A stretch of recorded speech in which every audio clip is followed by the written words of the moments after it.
ગેરકાયદે અમેરિકા મોકલવાના કેસમાં ફરાર આરોપી બિપિન દરજી હવે સકંજામાં છે। મુખ્ય આરોપી ભરત ઉર્ફે બોબી પટેલના ભાગીદાર બિપિન દરજીની ધરપકડ કરવામાં આવી છે।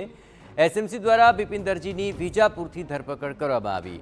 છેલ્લા 2.5 વર્ષથી નાસ્તો ફરતો હતો આરોપી અને આરોપી બિપિન દરજી સામે લુકઆઉટ નોટિસ અને 25,000નું ઇનામ પણ જાહેર કરવામાં આવ્યું હતું।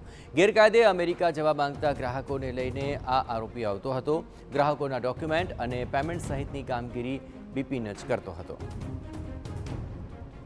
વધુ વિગતે વાત કરવા માટે જોડાઈ રહ્યા છે ટીવી9 સંવાદદાતા હરીન માત્રાવાળા। હરીન, ગેરકાયદે અમેરિકા મોકલવાના સમગ્ર કેસની અંદર હાલ શું કાર્યવાહી ચાલી રહી છે?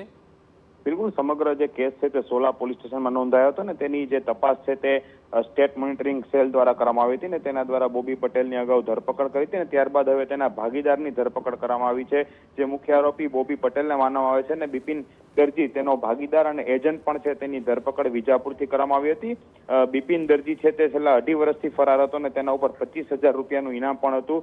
જોકે વિજાપુરથી એસએમસીની ટીમ દ્વારા ધરપકડ કરવામાં આવી છે। પ્રાથમિક તપાસમાં સામે આવ્યું છે કે જે ગેરકાયદેસર રીતે અમેરિકા જવા માંગતા લોકો છે તેનો સંપર્ક બિપિન દરજી કરતો હતો, તેમના ડોક્યુમેન્ટ સહિતની ફાઇલ પોતે બનાવતો હતો અને જે પેમેન્ટનું આપલે એટલે કે પૈસાની લેતી દેતી છે તે સંપૂર્ણ કાર્યવાહી છે બિપિન દરજી સંભાળતો હતો ને ત્યારબાદ કયા એજન્ટને આ ફાઇલ સોંપવી, કયા એજન્ટને કામ સોંપવું તે પણ છે બિપિન દરજી છે તે નક્કી કરતો હતો। એસએમસી દ્વારા કોર્ટમાં હાજર કરીને રિમાન્ડ મેળવવાની કાર્યવાહી શરૂ કરવામાં આવી છે ને ત્યારબાદ છે તેની વધુ પૂછપરછ શરૂ કરવામાં આવશે। અને આ જે સમગ્ર કેસ છે તેમાં કોના સંપર્કમાં હતો તેની વિગત પણ એસએમસી દ્વારા છે તે મેળવવામાં આવશે। જી બિલકુલ હરીન, તમામ ગતિવિધિઓ પર આપ નજર રાખતા રહેજો। તો હવે બિપિન સાથે અન્ય કોણ સંડોવાયેલું હતું તેને લઈને તપાસ તેજ કરાય છે।